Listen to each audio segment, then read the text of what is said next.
Six New York Knicks were ranked in the top 100 for ESPN's rankings for the 2023-24 season. They always do the top 100, and we saw six Knicks make it, which is awesome.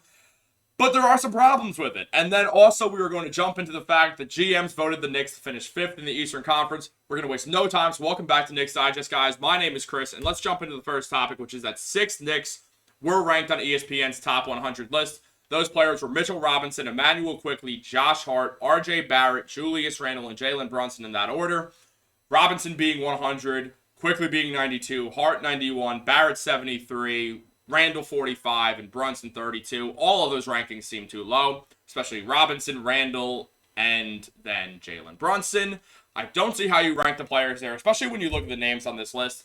Mitchell Robinson is now apparently 50 spots lower than Jared Allen, who we just outplayed in the playoffs. 60 spots lower than Evan Mobley, who we just outplayed in the playoffs. I don't know, 51 spots lower than DeAndre Ayton. Are you kidding me?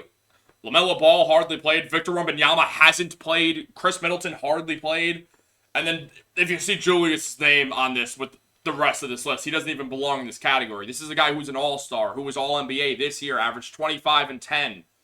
I don't see why Julius Randle is so low. I truly believe when you look at names like Evan Mobley, DeMar DeRozan, Zach LaVine, Darius Garland, that's more the area, not counting Mobley, where you could put Randle, and it would be like, okay, it's understandable. He did not have a great playoffs, despite the fact that he was clearly hindered by that ankle injury.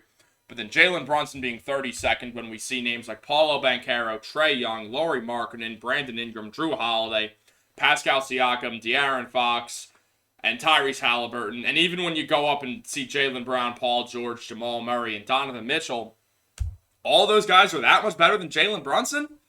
Jalen Brunson, who just averaged 30 points per game against the team that made it out of the Eastern Conference and almost beat the Denver Nuggets in the NBA Finals? Brunson's that much worse than them? Than Donovan Mitchell, who he outplayed twice in the playoffs in a row these last two seasons, and it's happened in two different conferences when they've each been on two different teams. It happened when Brunson was a Maverick in 2022 and Donovan was on the Jazz. Then it happened again when Brunson was a Knick and Donovan was a Cav. I do not see how you rank Donovan Mitchell that much higher than Jalen Brunson. I think Jalen Brunson's better. He's outplayed him the last 2 years in the playoffs. If that's not a sign, I don't know what is. It's not like the teams were uneven. The Knicks and the Cavs were pretty close in talent. I think the Knicks were a little better. And then the Jazz and Mavericks were also very close because remember, Luka Doncic was injured for half of that series. So the fact is, why are you ranking Donovan Mitchell that much higher? Because he had a 70-point game in the regular season that one time?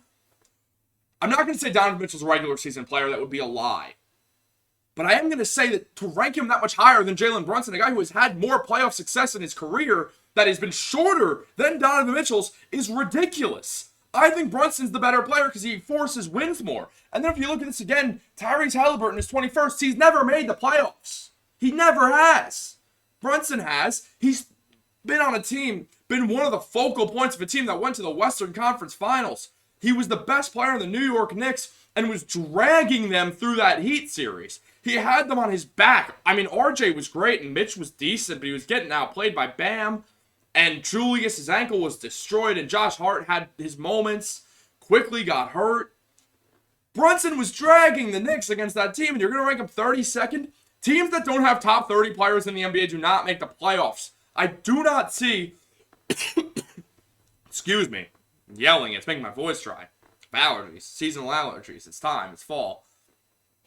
But guys, why would you rank Jalen Brunson 32nd? This is Knicks for Clicks. That is Knicks for Clicks. And Julius Randle at 45th behind CJ McCollum, James Harden, Tyrese Maxey, Klay Thompson, Evan Mobley. Are you serious? Come on, Julius Randle was an all-NBA player. He was an all-star. He was all these things. You guys are going to say he's the same talent as Klay Thompson right now? As current Klay Thompson? As current Tyrese Maxey? Guys like that? You're going to put Julius Randle on that level? That's disrespectful. That's straight up disrespectful. That is one of these moments when you look at Julius Randle and see, damn, he really might be the most disrespected player in the NBA today. I think that's a fair assessment to make. He's definitely who I would say. There's no one who gets the same amount of disrespect as Julius Randle. It is insane. It happens all the time. He just had a tremendous season, his best season in the NBA. And because he was injured during the playoffs, this is what he gets. And that is ridiculous. I don't care about the argument saying, well, if you're healthy enough to play, it counts. No, that's not how it works. When you see a guy whose leg gives out 3 different times in the playoffs, that is not how that works, guys. Like, oh my gosh, guys. Every time, this Knicks for Click stuff never ends, and it never will end because it makes ESPN tons of money. ESPN is an East Coast enterprise. They're in Connecticut. They're in Bristol, Connecticut. And I don't know if they don't like the Knicks. I don't know if they don't like New York sports because they're sort of near Boston. I don't know what it is. I really don't, guys. But it will always be Knicks for Clicks. And a huge part of that is because when you bash the Knicks, you get views. And when you get views, you get money. And maybe it's all about the money. Maybe I'm getting upset about this because the ESPN decided, let's make a completely incorrect list where Mitchell Robinson is 100th and Jared Allen is number 50. And for jokes, let's put Chris Middleton on the same level as Julius Randle, because Chris Middleton just had a great season. He shot so well, and he was so healthy, and he was so impactful. Come on, guys, do better. Do better, ESPN. That's why no one takes you serious anymore. But to move on to a second topic that is a little bit better, the Knicks are predicted to finish 5th in the Eastern Conference in the annual NBA GM survey. GMs predicted that the Boston Celtics would be the first seed, followed by the Milwaukee Bucks, then the Cleveland Cavaliers, and then Philadelphia 76ers. And if you're counting, that means GMs think that the New York Knicks and the Philadelphia 76ers will face off in the first round of the 2024 NBA playoffs. First of all, that would be an exciting series, don't get me wrong, but that's not the matchup I want. I want a Cavs rematch, if you ask me. Sure, we might be at a disadvantage because we already beat them. Maybe there will be a bit of complacency, or maybe the Cavs will just want to come out swinging harder or something, but I don't like the idea of Joel Embiid going up in MSG, being the villain, which he does so well, drawing fouls on Mitchell Robinson, putting Mitch in foul trouble, making guys like Hartenstein and Sims have to guard Joel. We've seen that Mitch's big weakness is he struggles to deal with centers that are really strong. Joel Embiid, with the exception of Bam Adebayo, is probably the strongest player in the NBA, physically, that is. And I don't like the idea of this matchup at all. I think it is a horrific matchup for the Knicks. I think the 76ers defense would be good. I think they would stop everyone outside of Jalen Brunson pretty well. I do think that would be a series where Jalen Brunson would have to play like a man possessed for the Knicks to win. And where the Knicks are at right now, because of that second round that we just made, it would be a disappointment to see the Knicks lose in the first round of the playoffs this year. I think that the Knicks are in this position where everyone is expecting them to be a second round exit again. Would it be surprising if they made the Eastern Conference Finals? Sort of, but that's also because the Celtics and the Bucks seem like they're just a tier ahead of everyone else in the East. But it would also be a disappointment to see the Knicks lose in the first round, and those are kind of on similar levels of like how disappointing this would be to how exciting making the conference finals would be. The Knicks seem like they're the level of a second round exit, and I mean, that's fine for a team that's continually building to just repeat as a second round exit. You just don't want to plateau there. So I do think that that would be a decent spot for the Knicks. I actually think that's a correct ranking. I could see now the Knicks are no longer going to be viewed as underdogs. They're not going to be laughed at for overpaying Jalen Brunson because Brunson is now on the best contract in the NBA as we've seen. Not counting rookie deals, of course. That's a little different. But essentially, we are looking at a New York Knicks team that will now have a target on their back. People are going to want to go into MSG and want to beat the Knicks because the Knicks are good. There will be more eyes than ever on the New York Knicks. There will be more eyes than ever on Jalen Brunson specifically.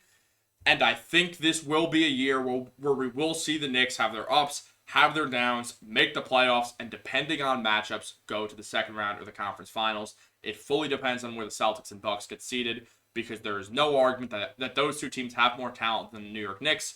However, each of those teams has their issues. The Celtics, it being their bench. The Bucks being it, they have no backcourt defense whatsoever. That the New York Knicks are not completely hopeless against these teams. It's just not going to be easy. And it would be very nice if the Knicks could play Cleveland again. Or if they could just somehow jump into that 3 seed, have a really good regular season. Tips is good in the regular season. Who knows? It could happen. But that is all that we have time for today, guys. So thank you so much for tuning into this video. If I seem a little tired or anything, I've had a long few days. Very tired. Seasonal allergies are killing me. But we're here for the channel. We have another Knicks game coming up in a few days. Saturday, New York Knicks. Then we have a few more preseason games. 2 more after that. Back-to-backs. Then a week off, and then the NBA season is here. We will be doing full reactions to everything. We've done them on preseason already. Dario did the first one on preseason. We're going to all hop on it together. We're all going to argue. We probably all have different takes about the Knicks. If you've seen more than one of these videos by me and Troy, you can tell that we agree on nothing except for our love of the team. So make sure to tune in.